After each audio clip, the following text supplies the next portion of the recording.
time to watch all the moves. They're not hard to find. Strong arm tactics so loud, only themselves in mind. Every player has dreams of making Orca fame. They'll live on in the minds of those who get in their way. Orcas all say, don't come for me. Mid-nurse boots, they're so vain. As we set up the podcast webcam, the pod is here to talk Orca game. Orca King CK with delusions of fame. In this LRG world, he's the apex predator. Danny and Jules in tow, always ready to go. Now it's time for the show. They're the apex predators.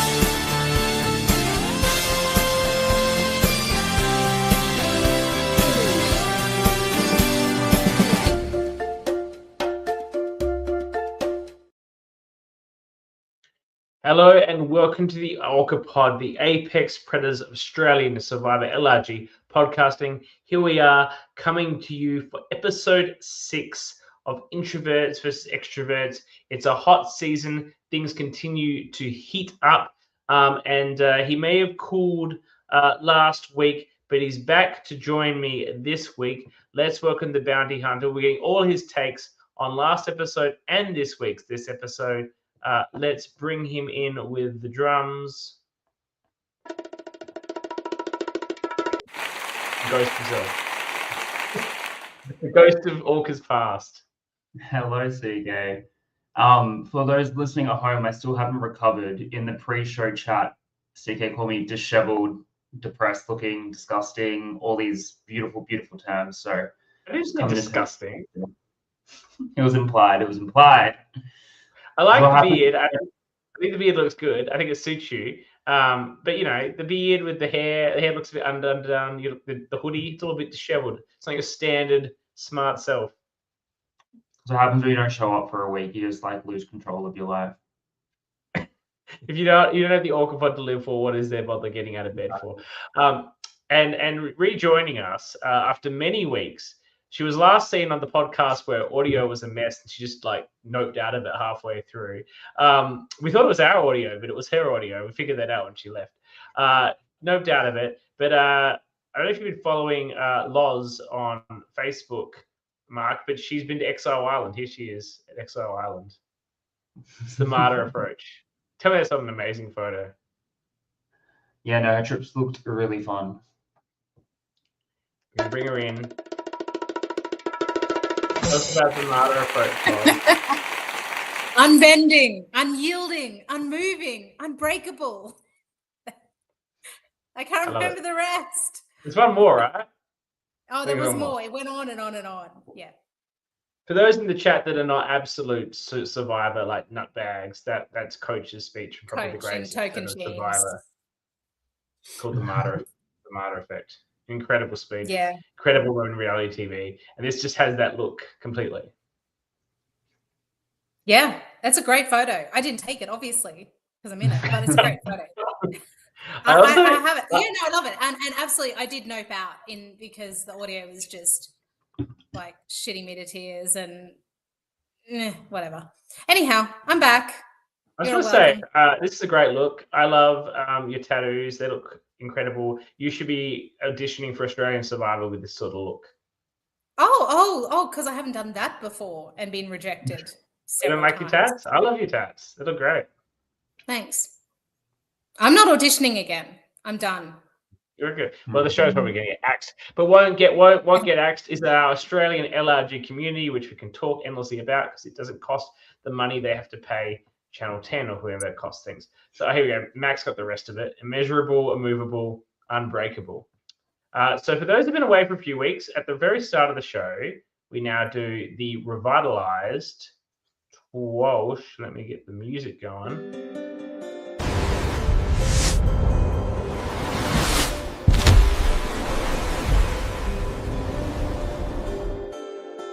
So on this episode of Sydney Survivor last time, it was one before the merge, and it was a bit of a nothing vote where Danny's tribe lost and they had the complete numbers, and Leah just sort of got voted out. it's a majority thing. Shane turned on them.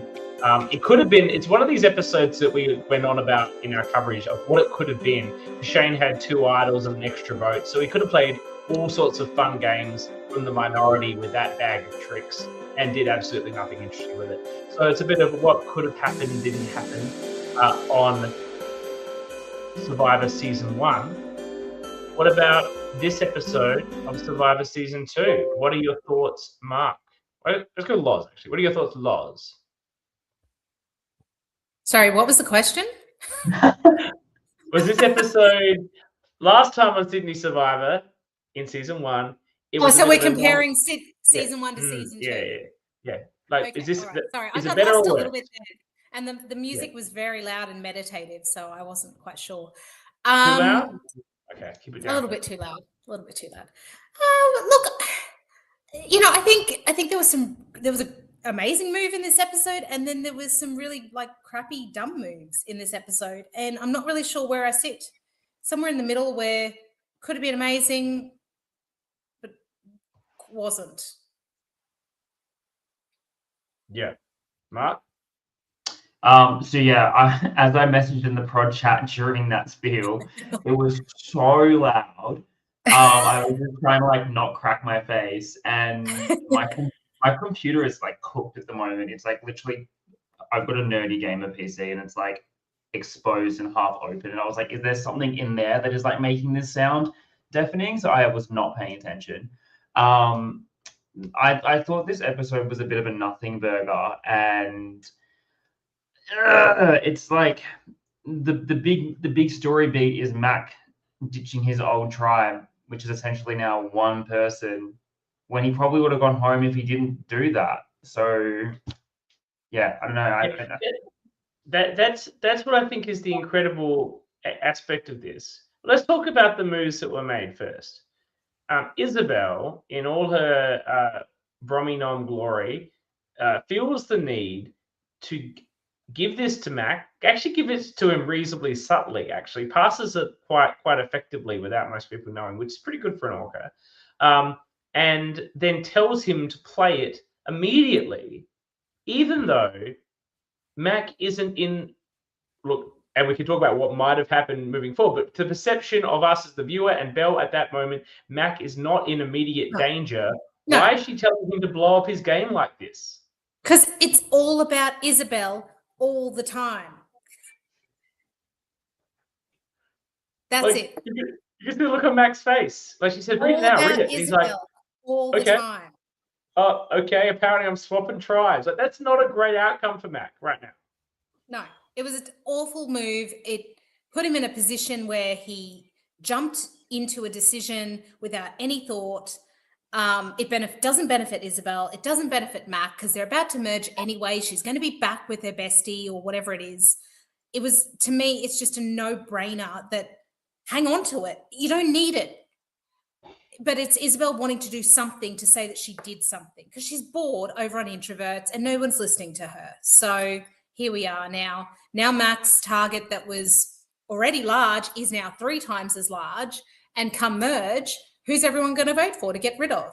Mac. To be fair, everyone is hearing Isabel. They just might not be listening to it, but they're definitely hearing it. Oh, we're all hearing Isabel. Oh, I'd love yes. to, yeah. Yes, we're all. I don't know that we're hearing anyone else. But is anyone else speaking? That is the question. Well, we wouldn't know because we can't hear them over Isabel. We can hear them. You're being a bit harsh. She's the Brommy nom. You got to give her special credit. She could be the Orca of the season. This is the sort of stuff you need to get to do to be Orca of the season. Just be loud and proud.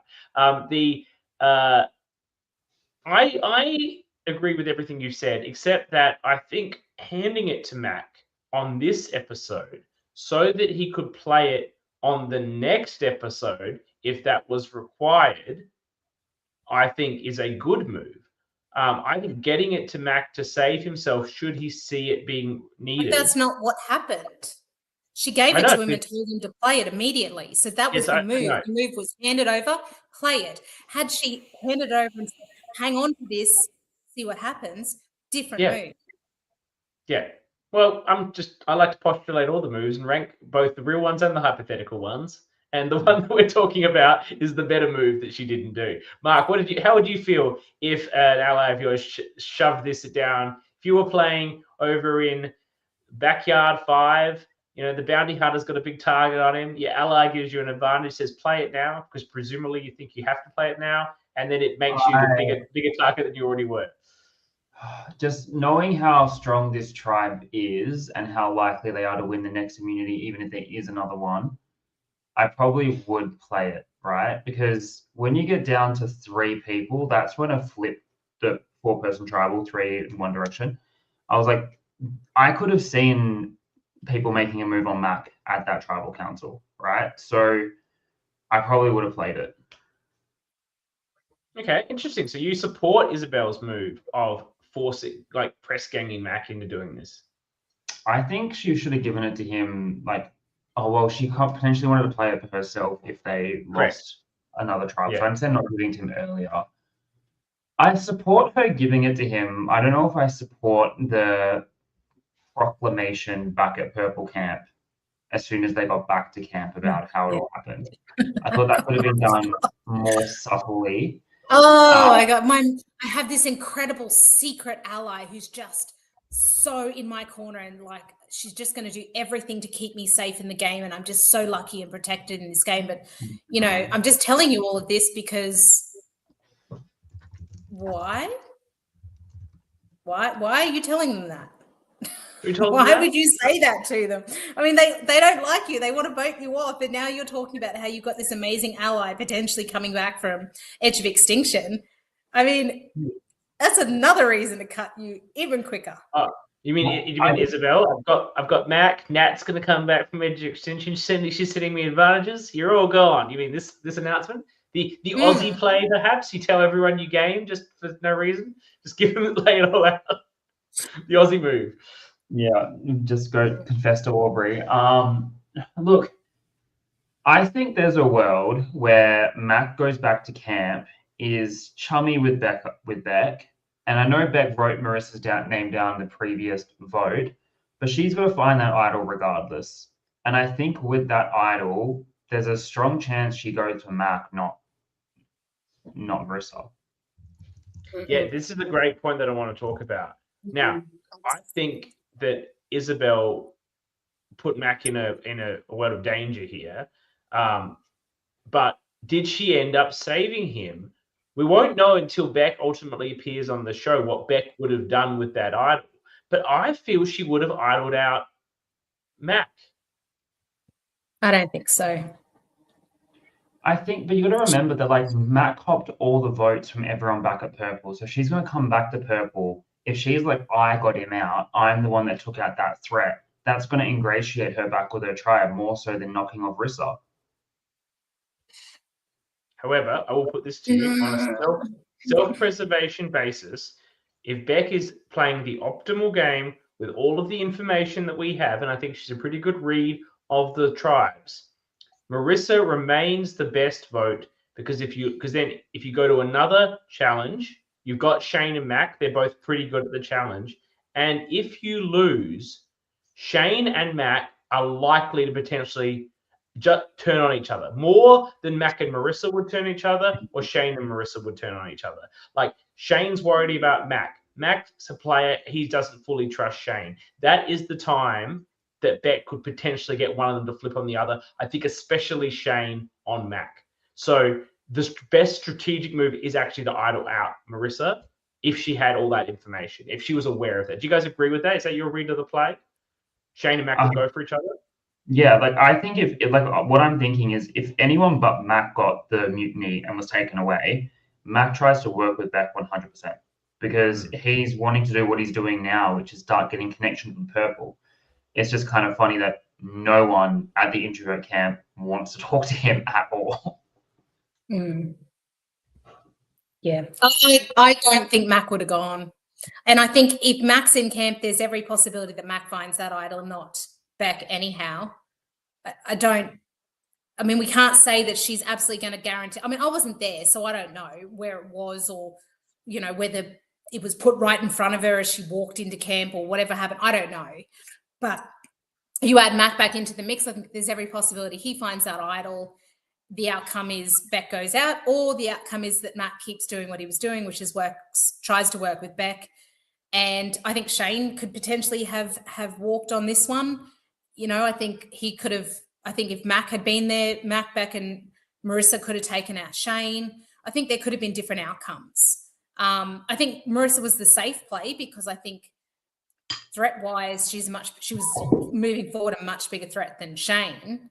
But I think it could have played out a few different ways, and I don't think it was set in stone that Beck's still going to walk into camp, find an idol, and have the power at that vote. Can I also say, while we turn to the vote and Marissa going, I'm sure Marissa has a wonderful approach and attitude to life, especially given her circumstances. And I'm sure no matter how she goes out of this game, and of course she might come back in from the battle back, but no matter how she went out of this game, she would be happy. But for me as a viewer, knowing her story and knowing that she probably won't get another chance, this, short of like, if you're going to go pre-merge, this was a good way to go, as far as I'm concerned, because she didn't do anything wrong. She was in a great position. She had great relationships. She was in the middle of Mac and Shane. Mac plays an advantage that he's given, and Belle basically just tells him to play without him thinking about it. And Beck finds an idol. She has to pick somebody.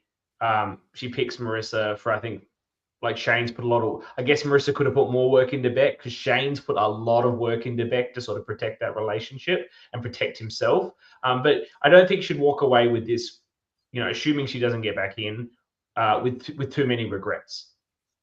But that was part of it, is that by taking Mac out and getting him to switch tribes, that was the downfall of Rissa's game, because she and Mac were that tight pair, and together with, I think they were a tighter pair that Beck would have felt more confident going with Rissa and Mac had the four of them stayed together.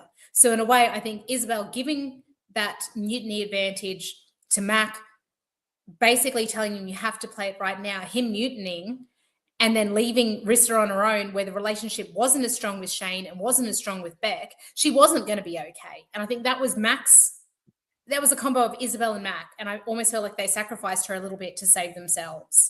Well, we will point out that Sean and Rissa did vote together. Sean. Rissa called him Sean. She did call him Sean. Did she call him Sean or something else? Sean? No, she did call him Sean. Sean, is that his name? I can't remember.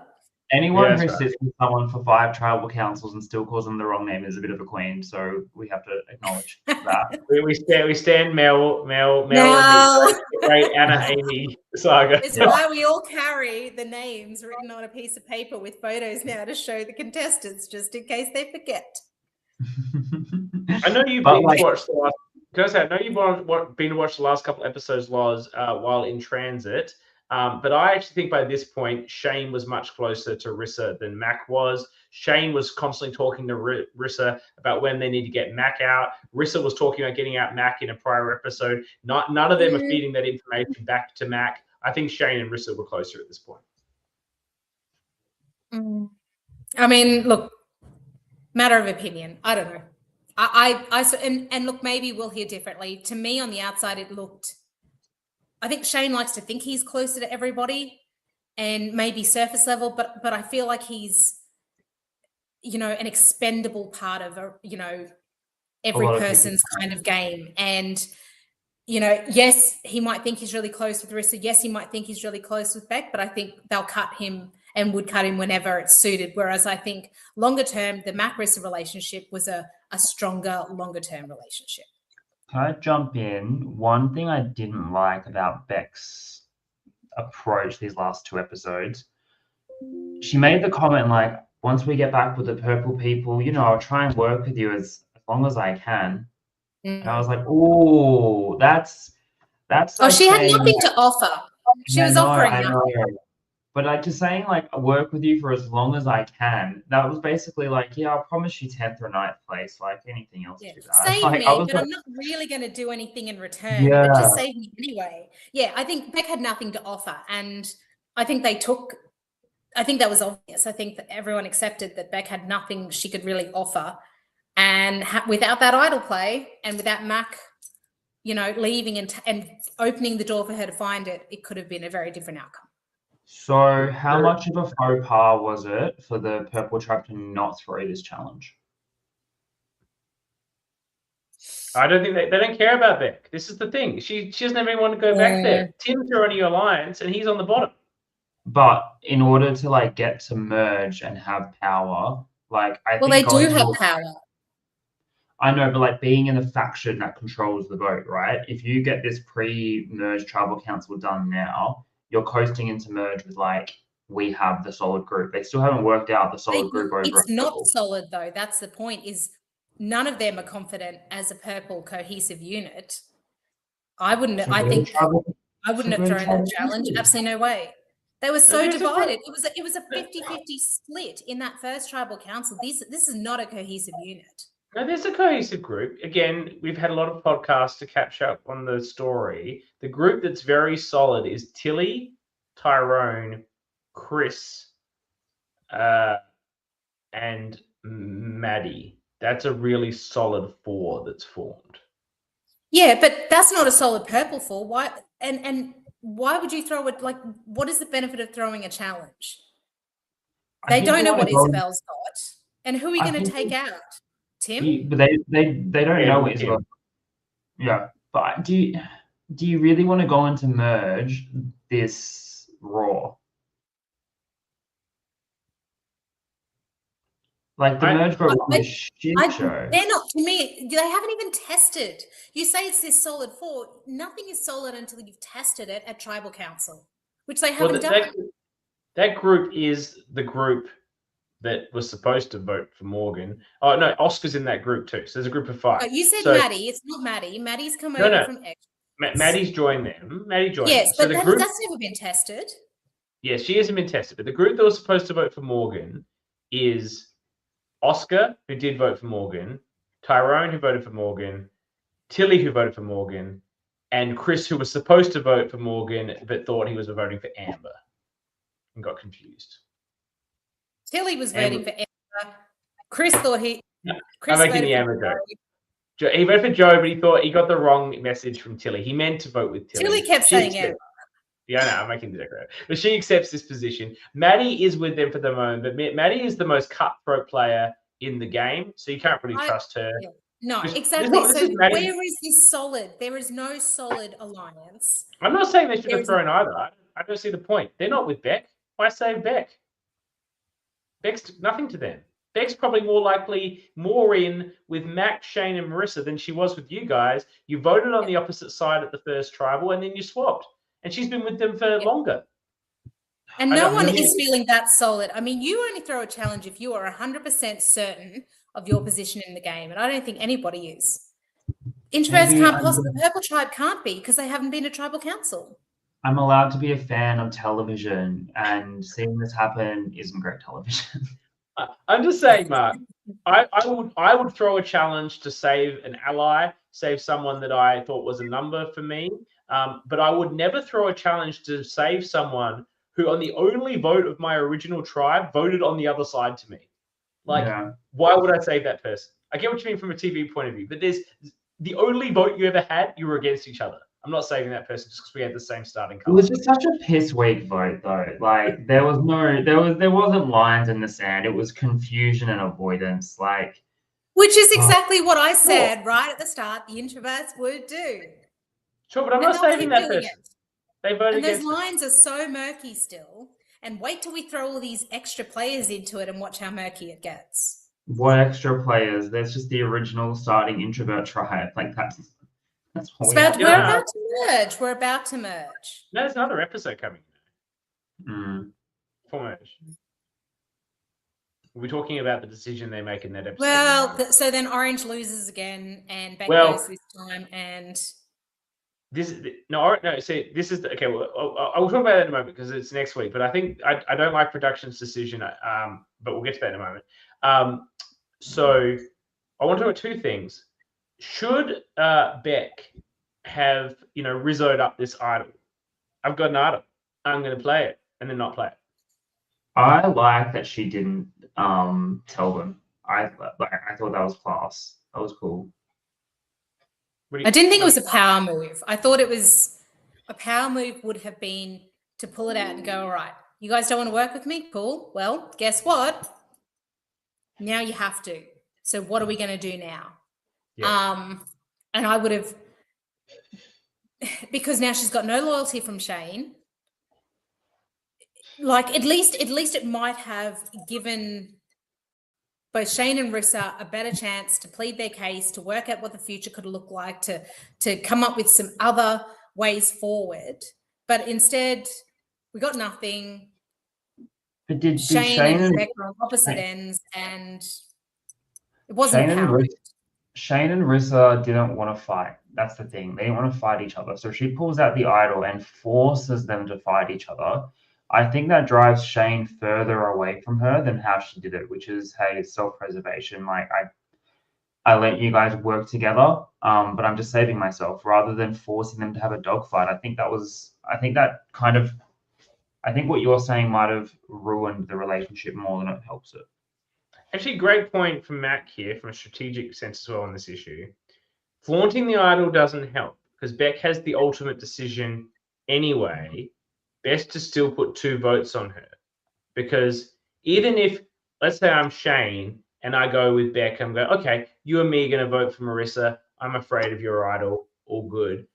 And then me and Marissa just put 2 votes on her. Well, then Beck goes anyway, or Beck plays her idol. So if you're Shane in that scenario, you're better off actually voting for Beck, except that you come out of it with having voted for her. But, Yeah. But again, we come back to what is great to watch on TV. And I mean, Marc wanted to see a tribe throw a challenge. Well, I want to see Beck use it as a power move and get it out and actually force Shane to step up and look to the future a little bit more. On the other side, I feel like Mac adapted to his situation, and not so much the people, but the mentality of the situation. You can tell when he's reading this out that he's like, fuck you, Isabel. I didn't need this right now. This is not good for me. But by the time he's got to the introvert camp, he's decided to reframe it. It's an opportunity to meet people. They all just voted for me. I know this, but it's an opportunity. I'm just Mac, the loud talking guy who they don't like from the other tribe. That's all I am to them. And that's all I'm going to be at the merge. And honestly, that was the experience I had at playing with fire. I was like Chris, the loud jerk who kept celebrating when we smashed them in challenges. And Laurel would say to John, Chris isn't actually that bad. And John's like, shut it. I don't want to fucking hear it. I don't like that guy, right? So that's what they think about Mac. That's why they all voted for him. He's right in his mentality that he needs time now to start making these bonds before the end of day 1. He wants people going to bed thinking, you know what, that Mac guy is all right. I might be able to do something with him. Not he's my target as soon as this game starts tomorrow. So it's tough because if they lose, he's in a lot of trouble. But I like the reframe of his mentality. I think that speaks to an adaptable player. Yeah, but I mean, what was the alternative? Well, he would have been safe. What do you mean? Like, well, I mean, like the alternative is to whinge about it, to whinge to camera about the bullshit predicament you're in. This is shit. Why did he do this to me? I'm fucked. That's the alternative. Well, I feel like he probably, I mean, maybe he doesn't. I'm sure he does still feel that way, but he's putting on the only face you can put on with the tribe. I feel like there was no option. The only way he could go into it is, hey, look, water under the bridge. I know how you guys feel about me. I know how it's all, gone down at this point. Clean slate. Let's start again and see where it all lands. I feel like that's all you can do, because if you go in there with any other attitude, well, you're fucked. We're right. We know this because we're all elite Survivor players. That's why we're here talking and people listen. Yeah, but I mean, like that, aware that that's the optimal thing to do. I'm sure he still felt like he got fucked because he did. Just because we haven't actively seen him say it to the camera. I mean, I feel like he did the only thing he could do. I think you got to give him props. You got to give. You got to give him props for the whiplash though. Like he's just gone from challenge to reading out the thing for the first time in front of the group, having to play it, and then walking into camp into the Viper's Nest. And rather than like he flipped the switch very quickly and very coolly. When you don't have 2 hours to process on a boat from Fiji from the challenge back to camp through production gates, you're walking straight back. So I think he did a very good job to process, compartmentalize, and take the next step in the right direction. Well, I think that's the only thing you can do in an LRG. You don't have the luxury of time. He made the call. He went with Isabel. He flipped and did what he had to do. Yeah. I mean, I don't know what else you guys expected him to do. I'm just saying, like, just compare this as an example to Penner when he went to Mutiny with with the name Candace, right? And immediately regretted it and did nothing but complain about the decision he made, right? Like that was great to watch. I know, but like that's the difference, right? And he had hours to process, days to process the poorness of his decision, and it was actually his decision. So, like, it was very much. I would have loved to see some negativity. I think it was a fucked up move. From Isabel, yeah, it's not that. I think we'll have that next episode, though. It's not all going to be positive. Like, you can be, that was fucked up. I didn't want to mutiny. I had no choice to think it through. I've got to suddenly reset my whole game again. I think it's okay to be like that. He said that, and then he said, "But this is good. It's a good thing. I'm going to see it in a positive light." And yeah, well, I'm a glass half empty kind of girl, so. Then he had fun with it. You don't really need a drink. You two need to just like talk shit about Mac and this move right now. I like this. She was not having it. And I love how he pulled out his purple flannel. I think that was a good icebreaker. I like that. They didn't like it. The tribe really didn't like it at all. And I don't like how he said, "I brought something over," like, so they all freaked out. I know. I don't think they liked that. And then that. we get the confessional from, like, I don't even know who it was from, Chris. About all we've got is Isabel running her mouth about her game and no one cares, and then Mac making a big scene about something that doesn't matter and no one cares. And it's just, I love that we're seeing it's working out the way I was hoping the extrovert versus introvert would play out. It's not necessarily the gameplay, but it's just how different we are personality-wise, and how the little things that extroverts do without even thinking that we think are funny and endearing and, you know, make people gravitate towards us really, really can piss off and annoy introverts. It's great. I think the theme of the season is putting all of these personality traits under a microscope, right? Because there's the herd mentality of, we were designated as these people together with these qualities. So as soon as someone comes across without those qualities, you hear it in the way they speak. Like Chris says, "We don't like that." It's not, "I don't like that, he's upset me." It's, "I'm hiding behind the shield of our group identity." Anyone that doesn't do that will stick out like a thumb. And coming into this purple heavy merge, I think we're in for a bit of an old school style approach to the merge, and there's not going to be much to change that. The introverted way, and you're exactly right, Foz. And I like the way Mac pulled his purple flannelette out of his jacket, out of his bag, which is very much like making a big show of it. But what he should have done, if he was trying to ingratiate with the introverts, was simply change to the purple one. And then quietly come back in with your purple flannel on. And then somebody like, "Oh, you got a purple one. Oh, that's cool." And they would be impressed, and they would like that it's the same thing, but now in purple, but without making a whole show of it. But I'm like Mac, I'm like, no, I went to the effort of buying this fucking flannel, and I'm going to make a fucking show of this. I get why you did it. We're all extroverts, so we're all going to do that. You know, I look at it and go, I would have done probably the same thing. But I would have been okay with the fact that it probably pissed everybody off, and probably Mac's cool with it too. What do you think about Tilly calling Mac an arrogant prick, as Eli's mentioned? It's funny because Tilly's confessionals are pretty out there.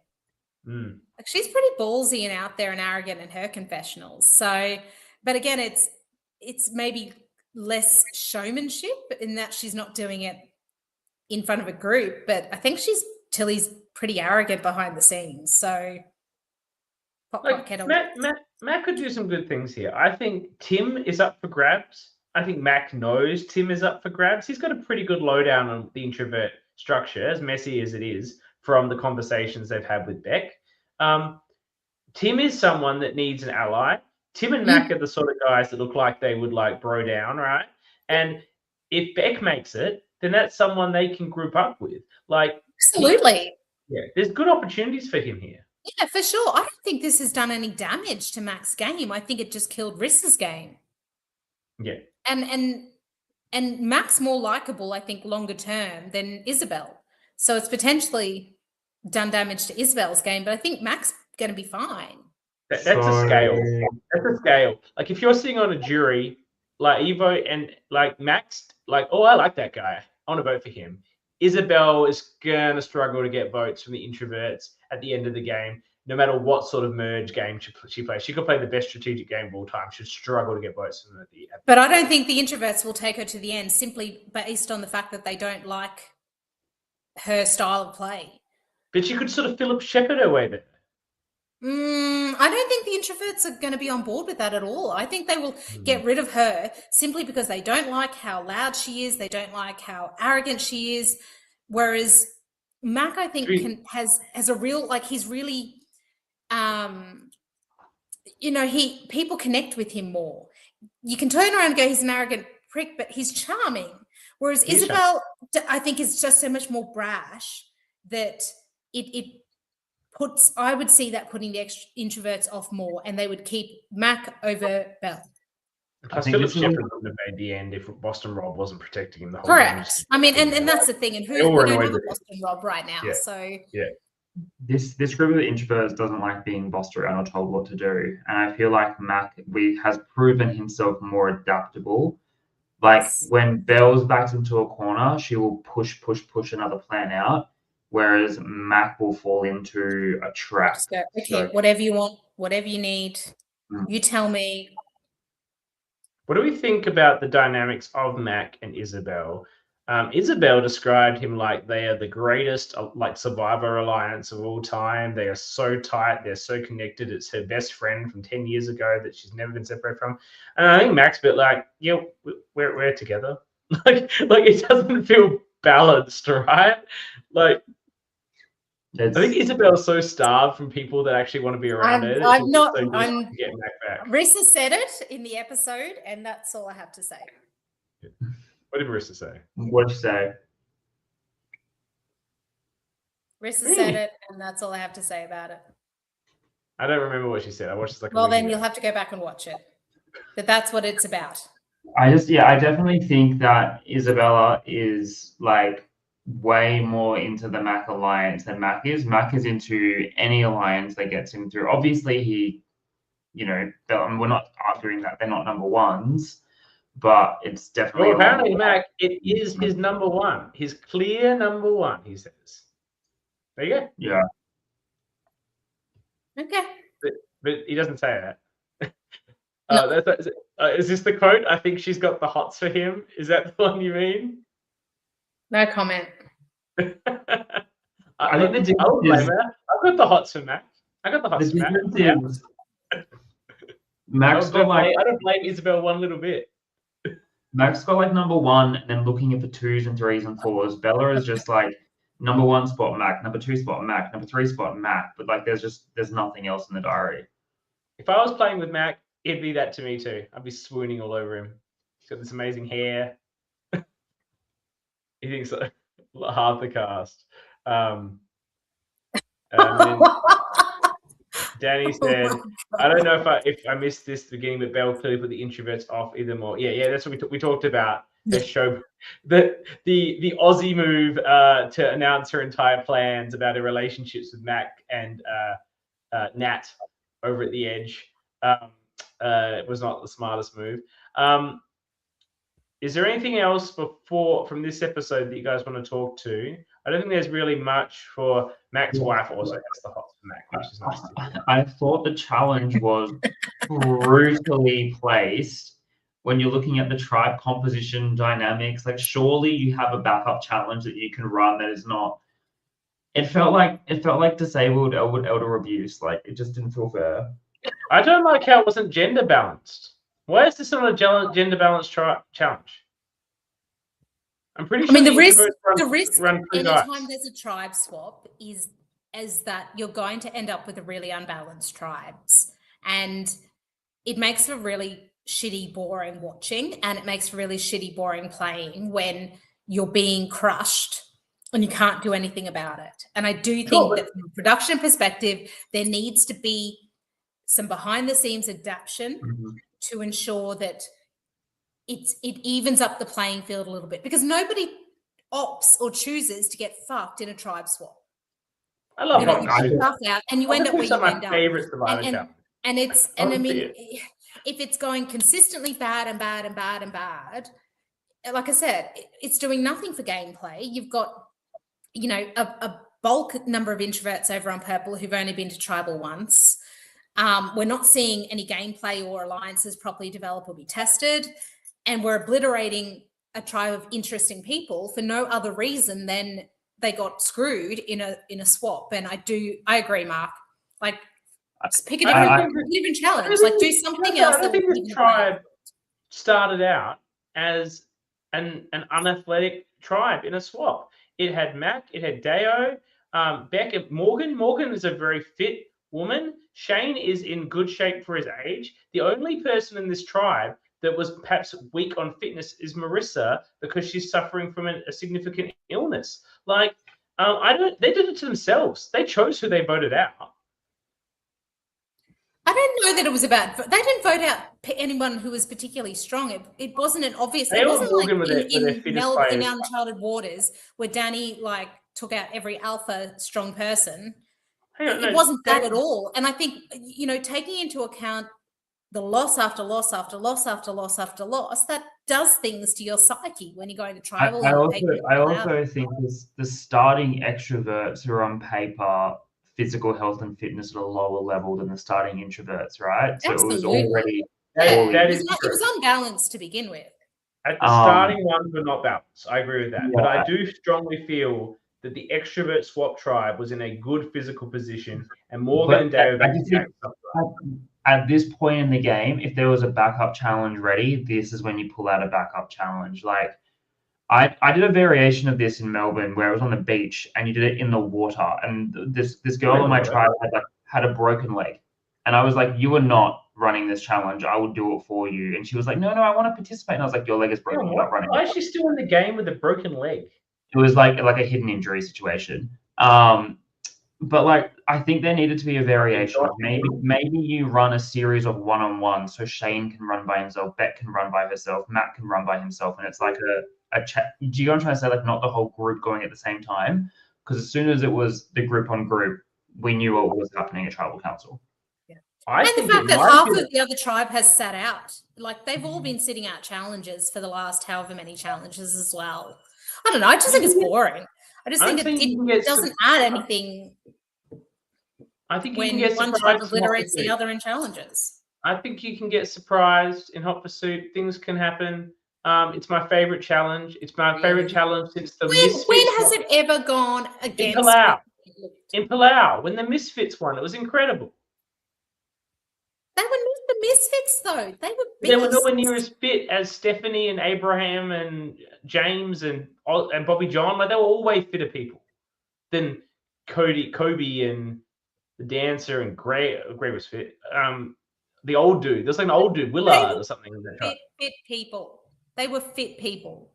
You're not giving you're not giving Carol credit there. Anyway, I'm just saying. I love Hot Pursuit. Anything can happen. And I'm also saying, though, I don't accept why there was not a gender balance in this tribe. Challenge. There should have been 2 women from the introverts in the challenge. And there's some very capable women in this challenge on that tribe that are very fit, like Maddie, Tilly, Isabel was probably strong. Like, there's no reason they couldn't have 2 women running with 2 men. I don't understand why they were allowed to have 3 men. It's just absurd. I agree with that. Yep. It's a strength-based challenge. Yep. Like, production, please explain to me, Eli or Danny, in the chat, why this was allowed, because it's an egregious decision. I have no understanding how this was allowed to happen. Yeah. I can No, tell I you agree. those bags look heavy. They look like quite heavy bags. What was in them? What was in the bags?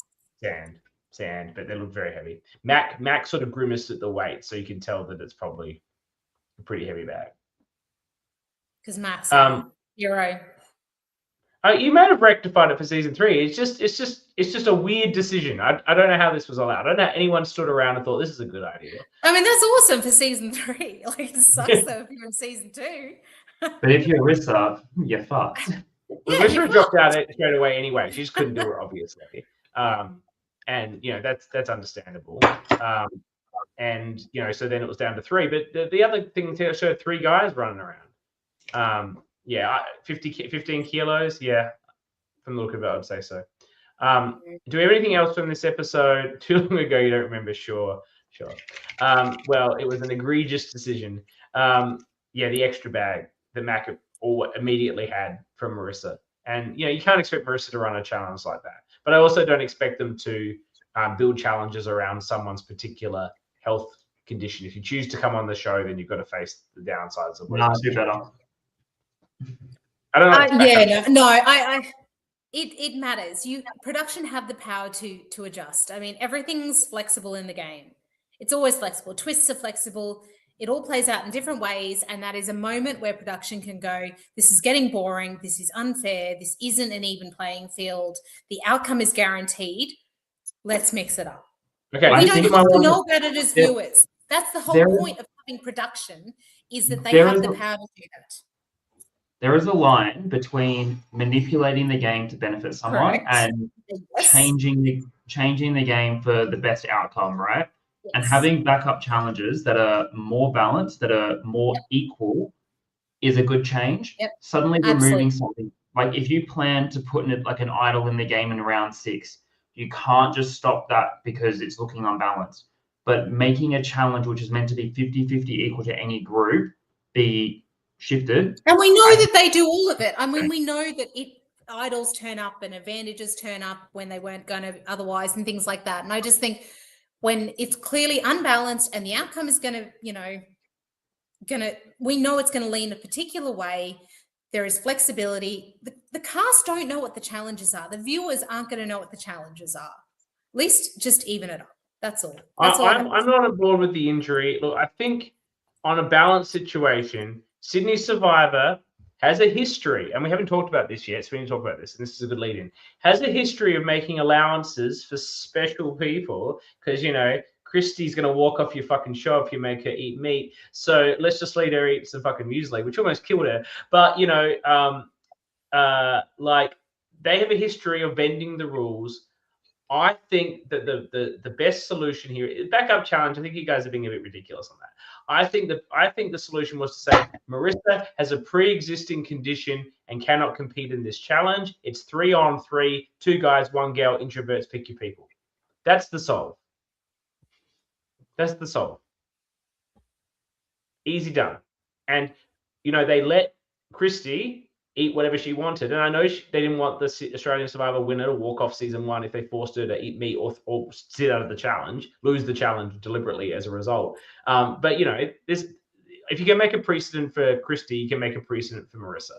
So what you're saying is Eli hates Marissa and he's ableist. Right, got it. Put it in the law, write it on the Ricky. Let's talk about Christy. I mean, you can be mad at us, Eli. Whatever. You can say it's over the top, whatever. Christy, let's talk about Christy Bennett for a bit. That was fun. I really wanted to hone in on who got the strat chats from Christy, and these are the stories that matter. But I don't know if the editing's that again so unbalanced. Okay, let's go to the tribe that's won every challenge for the last 4 challenges and give those people help in what they haven't even tested anything. There's been no need to test their strategy. I'm supposed to say, Eli, we're not saying you're supposed to think about the season. I'm saying you're supposed to think about it on the fly and just think about the situation and go, we might need to tweak this slightly. But I appreciate you might not have had the people there with the mindset. Everyone, it is chaos. People aren't always thinking about everything that needs to happen. And not everyone is a person who thinks about every little minutiae of everything that's going to happen.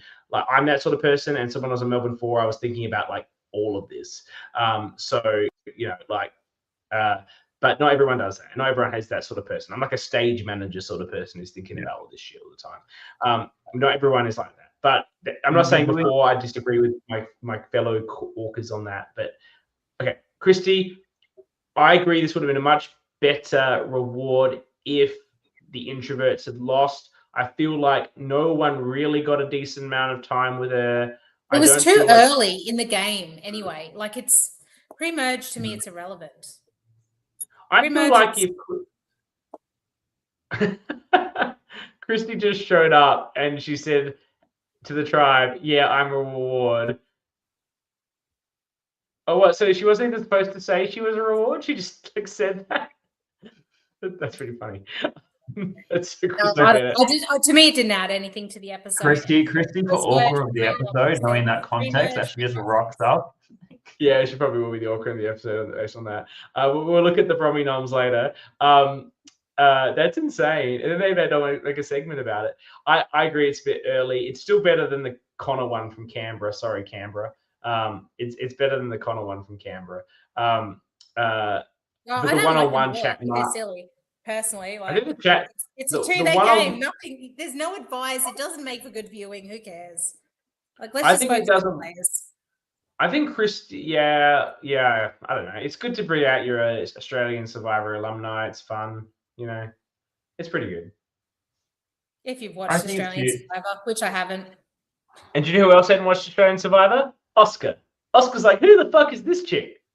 Like, Oscar's like, I guess she won, so she must be pretty good or something. It was worth it for the discussion between Oscar and Christy because Oscar has no reverence what for her whatsoever. Like, he's not even like a Survivor fan who didn't watch her. It's like, oh, she won. That's worth something. He just doesn't care about Survivor or Christy Bennett.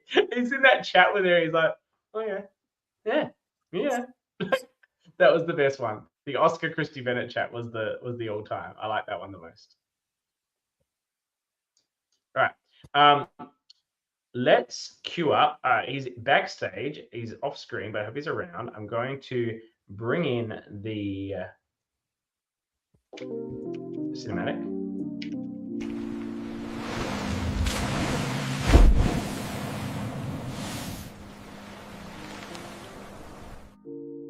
It's going to be time for the blowhole now. He's not this week's boot. This extra stuff coming. I go away for a couple of weeks, and all of a sudden we've got music and animations and videos and.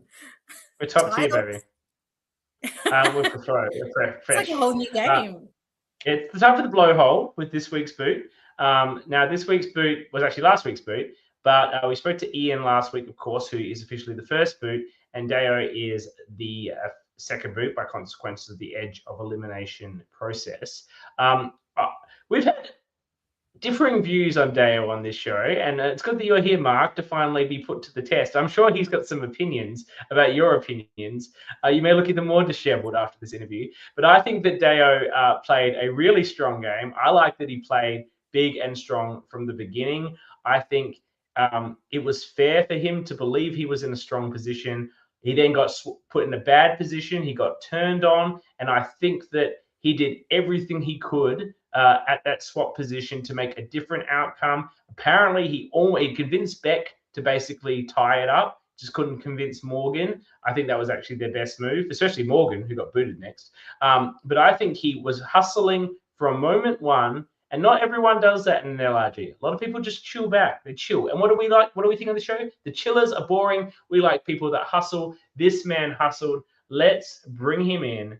That's a picture of you again. No, that's me. Leave it there.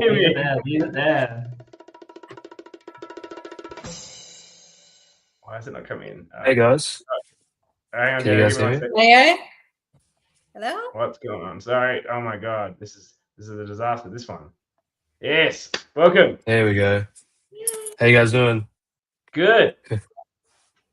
How cool. You looked devastated when you lost that challenge. Ian was so happy for Nat and everyone else. You looked devastated. How brutal was that for you when you lost the Edge of Extinction challenge?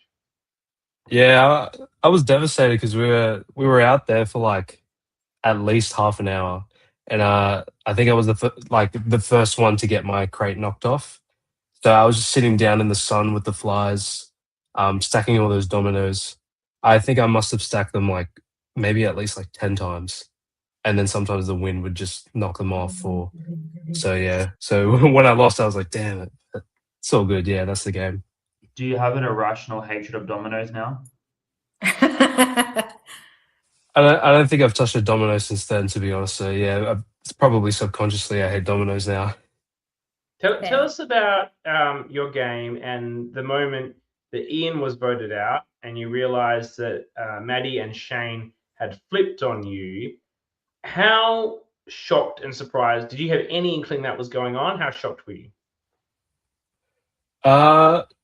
Yeah, I think I was really shocked. Like, to be honest, looking back, like a couple of years after that all happened,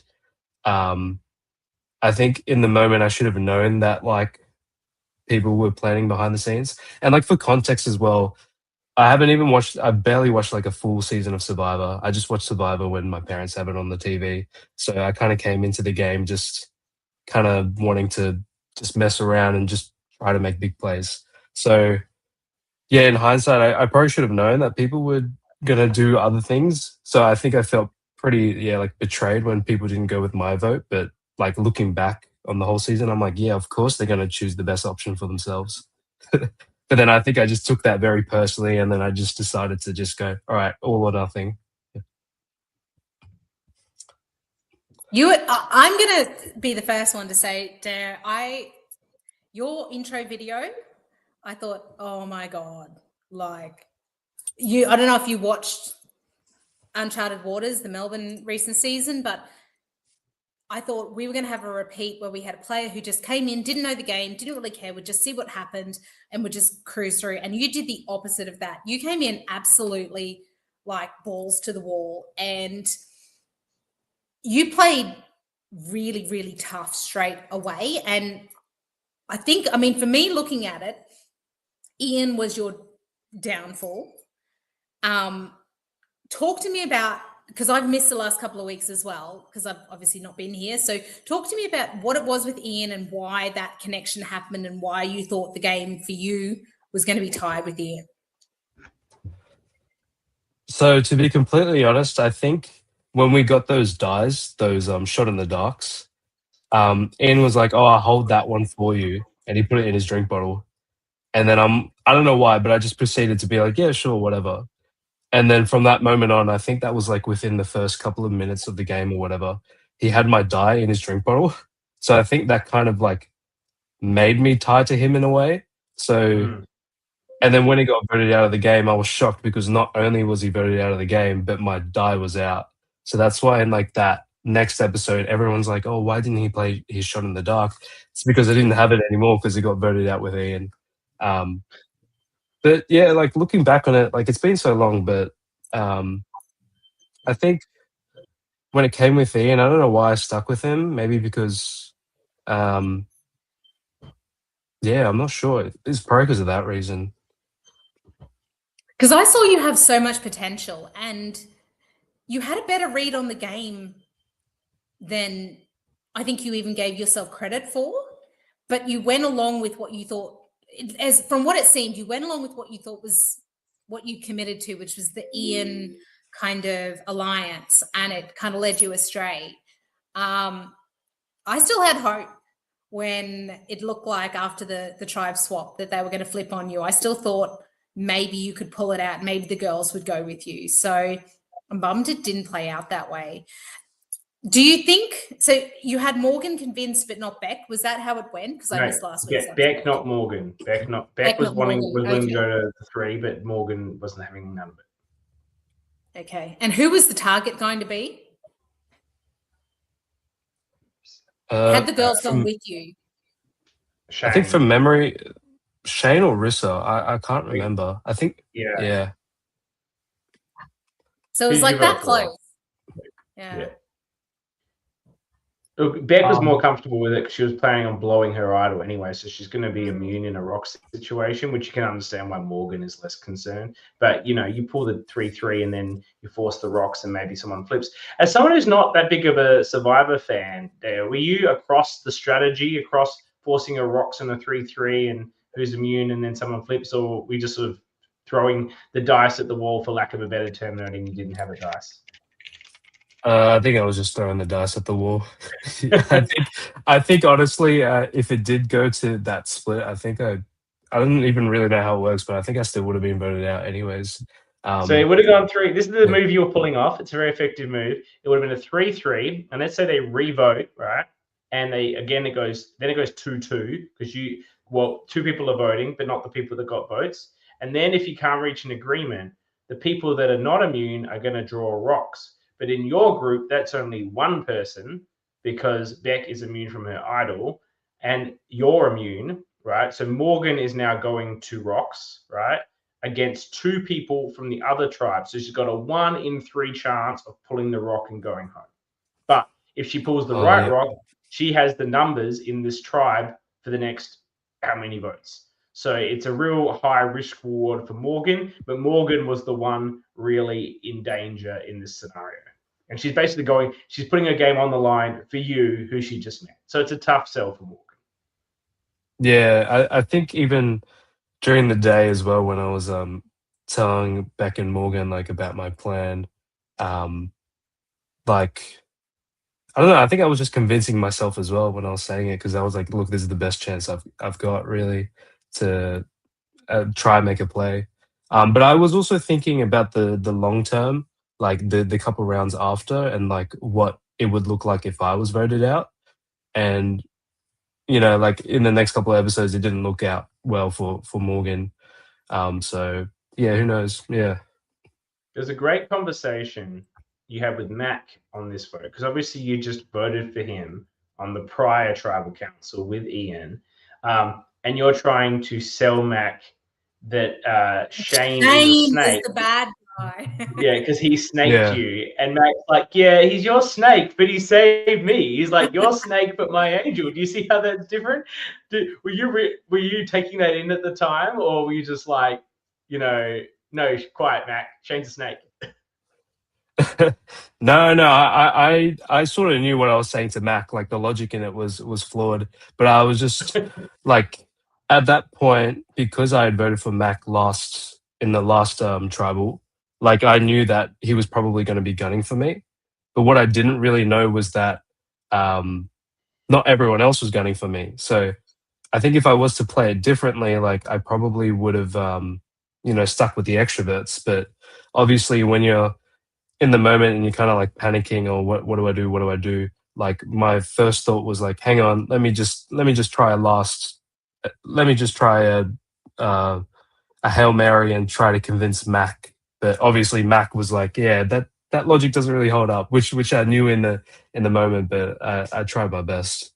Yeah. I like that you went for the swing. I like that you saw that you're in danger.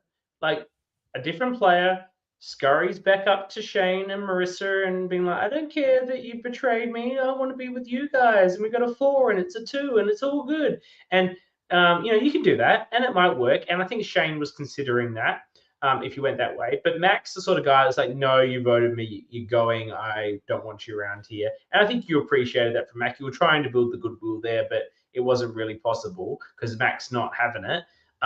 And I like that you went for it. Yeah, you could have scurried along and you would have made it 2 places further. Who cares? Like you had a crack. That's the way to go.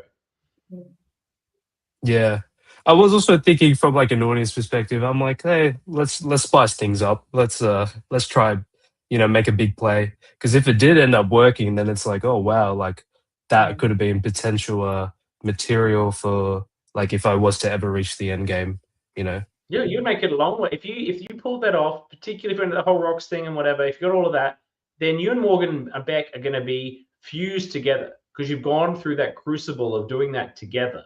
You've got the numbers, and we talked about it. A tribe with you and Morgan on it is probably doing a bit better at the challenges, particularly if you keep Mac around at the least, to help you in the challenge as well if you have to go again. So you could have been rolling in the merge with that group. It could have been it was the right play. It was just very hard to pull off. You say you're not a big fan. I agree because I think everything you said, Deo, was true. Shane flipped.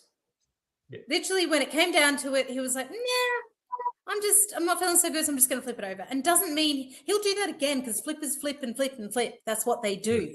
And that was absolutely your argument is, well, he flipped on us. The moment things got a little bit hairy, he was gone. I've got nothing left. You are all I've got left.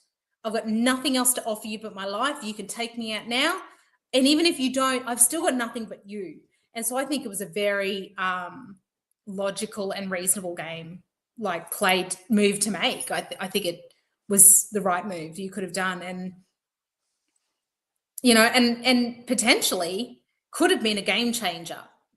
Would you have stuck with them, though? That's the question. Like, where would your loyalties have lied if you had survived that vote? As in if like Beck and Morgan was to vote for, I think my loyalties definitely would have lied with Beck and Morgan for sure. Like from then on, because I was like, hey, I'm very desperate. Please help me. And if they were to vote like someone else from the extroverts, then I definitely would have been like, okay, we're working together. This is our alliance. So yeah, I would have continued working with them for sure. Yeah. So Marc and the team probably made the right call. Can I ask? I haven't said anything yet. So hi there, nice to finally chat. We've had a couple years now to like reflect on the game, watch it back. If you were to go into the same game again, like what do you think you do differently? That's a very good question, and I was thinking about that. I think the one thing I would have done differently was to, and what you said before, Loz, about me reading the game. When I was watching the episodes back, there was like one moment when I was reading the game and I was like, hey, I don't think the introverts actually like that Mac that much because he was like shit talking them. And when I was watching myself say that, I was like, wow, that was actually very true. I can't believe I actually picked that out. So I think what I would have done was kept Mac around instead of trying to vote him out so much. So that way, like when we went to merge or something like that, then I know that the introverts were probably going to gun for him anyways. So I think if I had the foresight to kind of do that instead, then I think that's what I would have. I think I would have chose to do that, or I would have chose to just go with the extroverts, which I think would have been the safer option. But like you said, CK, I probably would be around for maybe 1 or 2 more rounds. Yeah. Can you tell us how you found out about Sydney Survivor? Noting that you're not the biggest normal Survivor fan. So I'm a friend of Eli's, and I was on the production crew for season 1. So I was helping with the filming and stuff. And it was always like a little bit of an inside joke between me and Eli, being like, "Yeah, I'm gonna play Sydney Survivor like next time, like right." And then I think season 2, like the casting was rolling around, and I think I just applied for it as a joke, and I didn't get it. But I think someone else dropped out, and then Eli messaged me again, I think, being like, "Hey, do you actually want to play?" And I'm like, "Look, why the hell not? Let's give it a crack." So you're an that's alternate. how I. Yeah. Loz was also an alternate. I was an alternate. They didn't pick me either. So that's how I ended up. Yeah. Aubrey was an alternate, that's right. Well, thank you so much for your time, Deo. As I said, it's always great when we get people on these LRGs that aren't Survivor super fans, but equally, you look at someone like yourself and someone like Oscar, obviously extrovert versus introvert, but Oscar talks a big game in the confessional, but is generally playing it fairly chill in the game, which is fine. You talk a big game in the confessional and played a big game. You get all sorts, and it's great to see a mix, particularly coming from people that aren't as familiar with the original game. So we love seeing you come out there, put yourself out there, and I think you did a fantastic job. Congratulations. Appreciate that. Thank you, guys. Thank you. Thanks, Dad. Cheers.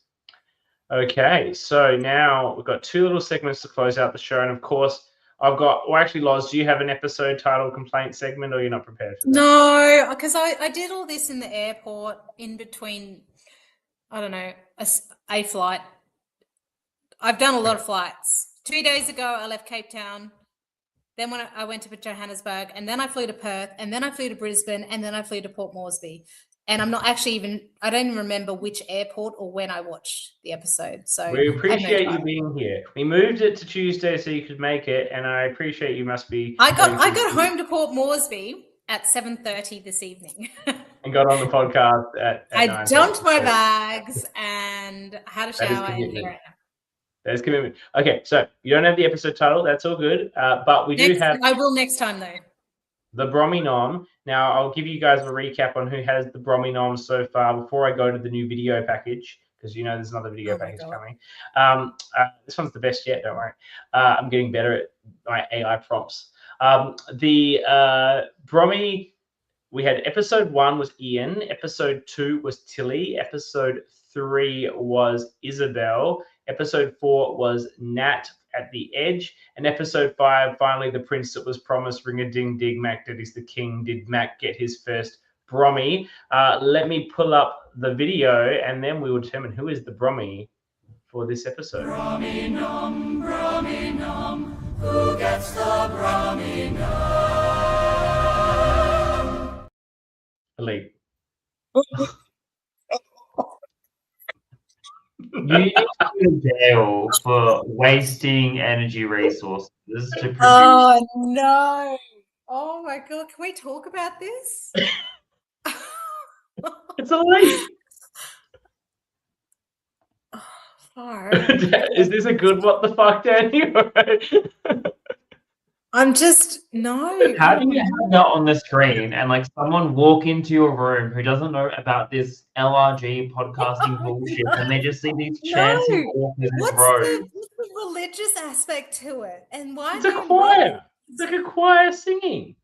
What did you prompt? Why? Why is a choir singing? A choir singing Brommy nom. Why? Who gets the Brommy nom? I think it's got a, good How sound much to do it. you pay? How much do you pay for your AI subscription? No. I have a good bead one. Well, what's your problem with it, Danny? What is the problem? What is the issue with this? It was like everyone is laughing their ass off. It's elite content. And if you delete It's awkward laughing. It's like uncomfortable. I don't even know what to what do say. you like about it? Do you not like that we're almost religiously honoring the Brommy? Because I actually wasn't intending that, but I'm also down with that outcome.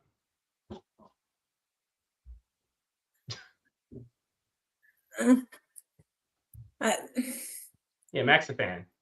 What is it? I don't actually understand the problem. That they were wearing choir robes? It's just a lot. Beck, show it again, all right? I've been asked to show it again for the crowd. Here we go. Brommy nom, who gets the Brommy nom? Okay, you know what it looks like? You know in Harry Potter at the start of one of the movies, and they've got them singing that like Hubble Bubble Coil and Trouble song? That's what it looks like. And that was the most fucking awkward thing ever. I don't know how that made it into the film. And it's People are a fan. It's saying this is the best. I love it. Beck loves it. Everyone loves it. That's fine. Well, none of you are orcas. So the non-orcas can all love it, and the orcas, we can hate it. You can hate it all you like. Okay, who would you like to nominate for this week's Brommy nom? The orca in the middle of the video. One that has the bubbles coming out. Oh my god. I'm all in on Christy Bennett. I'm all fucking in on Christy Bennett. She rocks up to camp and is like, hey, I'm here. You're filming a segment. I'm in the video and I'm going to be the reward challenge. What's the reward? Me, bitch. That is undoubtedly the most top orca thing I've ever seen in my life. Yeah. Do you have another nominee? I think it's a valid argument. Do you have another nominee, Loz? Well, not compared to that. Well, no, but I'll nominate Isabel because just like absolutely cannot read the room. Totally tone deaf. Yeah. All about Isabel all the time. That speech, that just illogical, terrible for your game, contributes nothing, makes people hate you. Yeah. Isabel definitely. Danny's saying Isabel. Isabel's already got one, and giving Christy one's funny. But there's a bit of debate in the chat actually, where Eli didn't realize that Christy was the reward, but I think Danny realized Christy was the reward. So maybe Christy was supposed to be the reward. We need some clarity on that. I have one criticism of Belle is like usually you're an orca with intention. She doesn't realize that she's doing the orca move in this episode. It's just filling space unnecessarily, right? And usually orcas are like, I've got an agenda and I will push this agenda. There was no agenda here. It was just. It's got to be a player. You don't make the rules, Eli. We can nominate whoever we want. We can nominate you if we want. From players as well, but It's you your don't game. follow This is it up. our game. We can nominate whoever we want. She's not going to win the Orca of the season. Like, I won't let that happen. But like the nominations are just sort of fun. Like, and Belle already has a nom. What do we think? I need some clarity from the chat on whether. What about Rissa for calling Shane Sean? No. I need some clarity. It's Christy or Isabel, but I need some clarity on whether Christy knew it was planned that she would be the advantage, or she self-determined herself as the advantage. I need that clarity, please. Danny, you seem to have a different view to Eli on this. Should I play the video while we wait? No, let's not.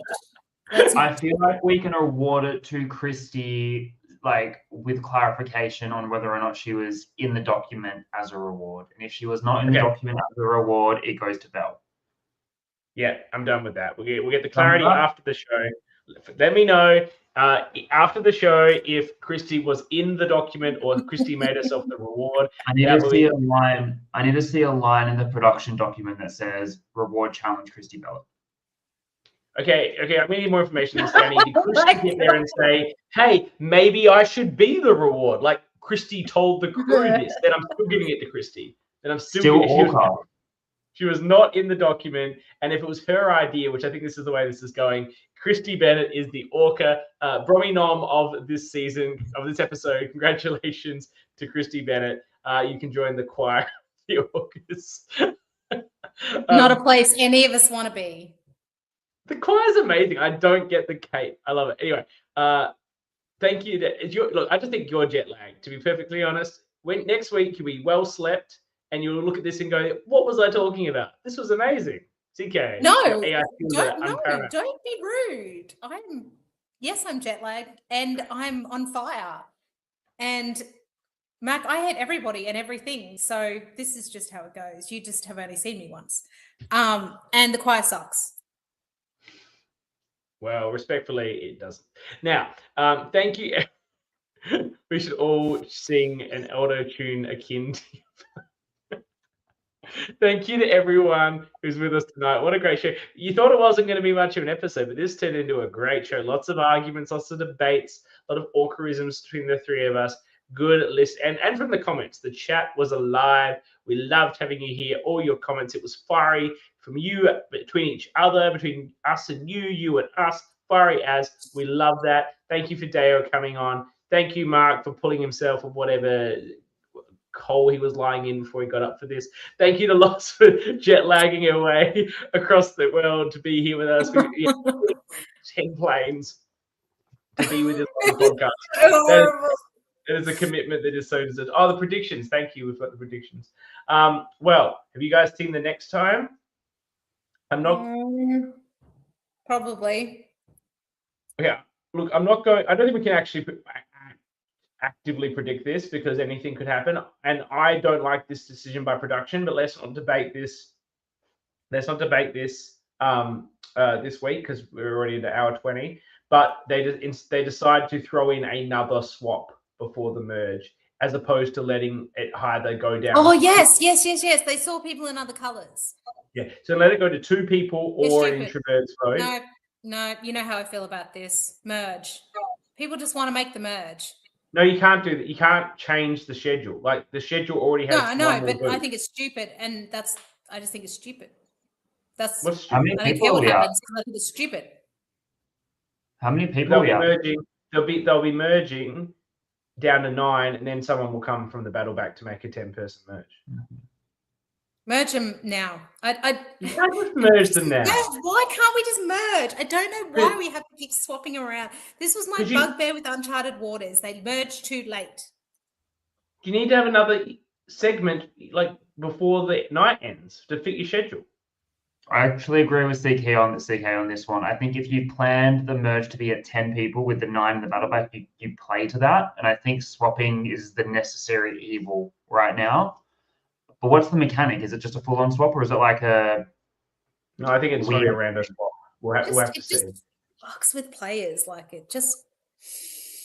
No, I like this, but I actually prefer look, the debate. I would have preferred letting them go because the introverts go and you get introverts finally pay off that fucking tribe in an interesting like vote, or you get to the final two like the Palau, which I fucking love with Stephanie and Bobby John. I want to see that with Beck and Shane. Like either way, I'm entertained. So I wouldn't have changed this, but into another swap. But we'll see. We can't predict what.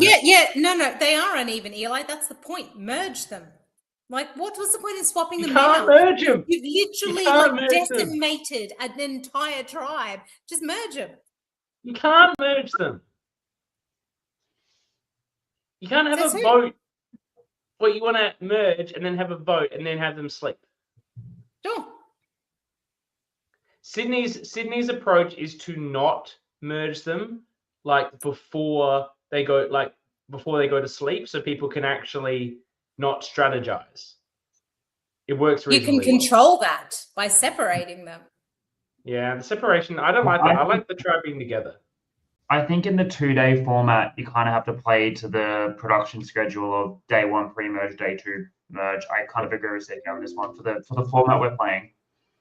But what we will be debate. We can debate that next week, but we will also debate whether they should have let it have the Palau 2 or this new swap mechanic, which I think they may have done on the fly given the circumstances. So we will talk about all of that next week on the show. I love being well- told I know nothing about these games. It's great. I just think the next week's challenge is going to be like a Tibetan dog sled race where you need 4 people to pull your sled because that's how unbalanced the challenges were. So maybe that's why they have to do the swap. I'm sorry you feel that we're mansplaining how to do a survivor schedule to you, Loz, but Oh, it's great. I love it. I love it from you too, and I love it in the chat. It's awesome. I had to take the. I've been. I love being explained to about how everything in the LRG world works. It's great. Well, It's okay. generally I'm a big you girl, have I can very take good it. takes. I just think on this take and the take you have about my Brommy video, you're wrong. Everything else you're right, but this and the Brommy video, I'm not down with your views. Hey, Loz, I'm 2 out of 3 on your team tonight, so I feel like I'm allowed to have like my own opinion in one area. Otherwise, I'm just a simp. I don't know if Loz is going to be I back don't care next if you week. disagree with me. It does not impact me. I know that my opinion is valid. Thank you, Mac. Your It's good opinion to have is you back valid. too. You wouldn't be on the show if I didn't think your opinion was valid. Only people with valid opinions are on the show. They just might be different. That's to mine. so not true. That is so not true. After that choir video, I know that nothing you say actually is true. Because the Oh my choir God. contributes nothing to this. I don't know what your problem with the choir video is. Have some fun. It's fun. Okay. All right. It's been a pleasure. See you all well, next week. well, I hope Loz is back. This has got very fiery. But we'll see if Loz is back. I'll be back nonetheless. Also, tomorrow night, if you're watching Canberra, tune in to watch Danny, Jules, and I discuss Canberra and the second edition of the Brommy video debate.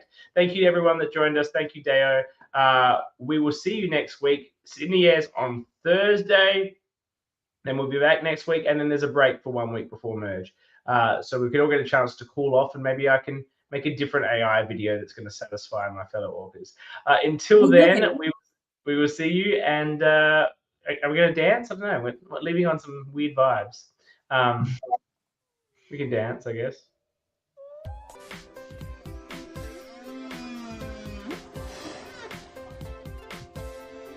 Dance.